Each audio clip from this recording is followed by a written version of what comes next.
Hey there, it's Monica Brooks, and welcome back to the podcast. As you can see from the title, we're going to be talking a little bit about football today. And I will be completely honest that football is just not my thing. I have tried to like football. I have tried to be a Buckeye since I live here in Columbus, Ohio. It's a big college town. And then within the past year, I just realized I really don't care. So I'm trying to stay true to myself and who I am, and that it's okay not to like football. However, there's a big lesson in here today, and I want to share that with you. It started with a story I stumbled across on social media, and I just kind of dug a little bit deeper, and I feel like this can help a lot of people and inspire people as well. So if you're ready, let's get started.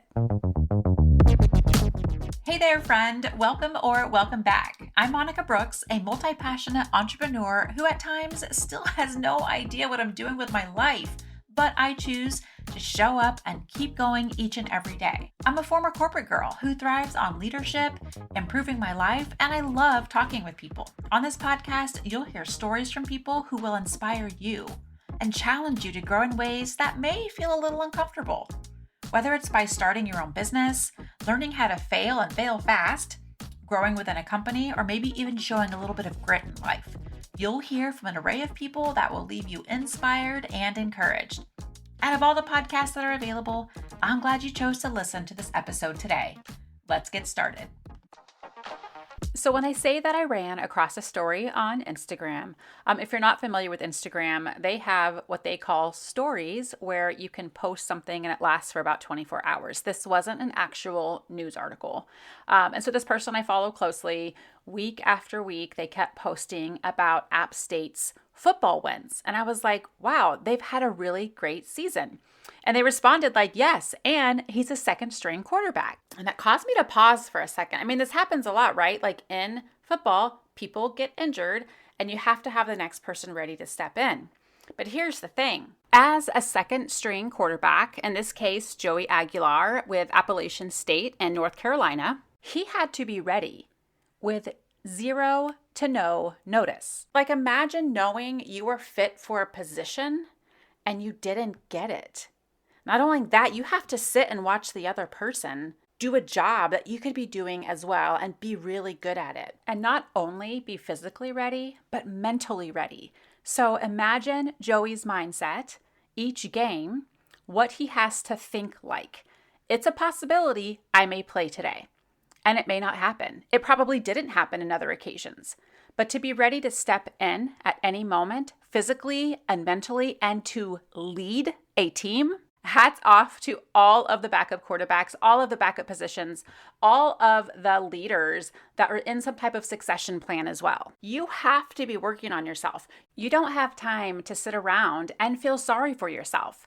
And in some moments when you do feel sorry for yourself, because that's just the reality of being a human, you have to keep moving. You have to feel the emotion, let it pass through you, and then show up each and every day ready to take on that task. Now imagine this particular quarterback, Joey Aguilar, was just kind of bitter. And he gave up like, well, if I'm not going to get this position, then what am I even here for? No, he kept going. He's probably still working out at the gym, practicing with the team, never knowing when he would have that time to step in and to really showcase his skills. And he did. Let's also talk about for a second Tom Brady. I wouldn't say he's my favorite because I like to see people who aren't seen. Tom Brady, everybody knows who he is. He's amazing. He's a great football player. I get it. But did you know in the NFL draft, he wasn't picked until the 6th round? 198 other people got picked before him. Let's back up. He was a quarterback at the University of Michigan. 7th string quarterback.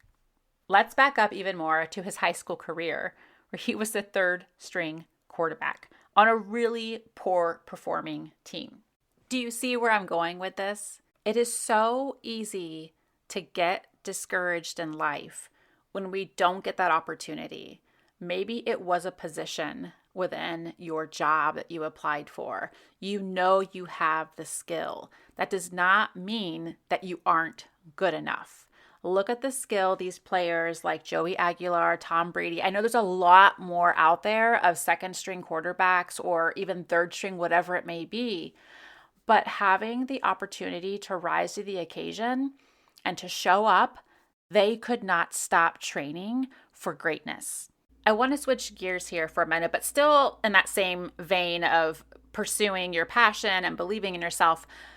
I know if I met Mel Robbins, I would be her best friend. Like, I have no doubt. I love this woman so much. She has no idea. But I first heard about Mel when I was just like watching TV. I forget. I mean, it's been years. And she had a talk show. And I was like, oh, who's this? And she was talking about why we shouldn't say I'm sorry. We should instead say thank you, like thank you for waiting versus sorry I'm late. Anyhow, I was like, I really like this woman. But guess what? Her show got canceled. And I just thought about like how defeating that must have felt, knowing that she had the talent and skill to do what she's doing. But since then, Mel has blown up. She is everywhere. And I am her cheerleader. I am rooting her on. But think about the setback. Think about how that must have felt publicly, looking like a failure, your show failing. I hate to use that word, but we need to get used to it because it's okay to fail as long as we're willing to learn from it. But here she is. Like, she's everywhere. She's on every interview. I love listening to her. She is so down to earth. She is so relatable. I wish I could be her protege because I would be like, yes. But her success didn't come without that setback and without someone inferring you aren't good enough. We're canceling your show. And the time it has taken. I mean, think about the work she was doing 5 years ago to get to where she's at today. Think about the work you're doing today that may somehow come to fruition 5 years from now. You can't stop. You cannot give up on yourself. Whether it's working out, whether it's your diet, it takes time. We live in a society where we want that instant gratification. We want those instant results. We order something and it shows up magically on our doorstep, sometimes the same day. That's not real life, though. That's not how it works. You have to put in the work every day. And that's my message for you today. Just like Joey Aguilar, just like Tom Brady, just like Mel Robbins, we have to keep putting in the work regardless of the results you think you're going to see today. What you're doing today will pay off. Thank you so much for joining me on the podcast today. I hope you found today's topic inspiring. Feel free to leave me a review. I would love to see a review of what you think or maybe even more topics you'd like to hear about. Until next time, I'll talk to you soon.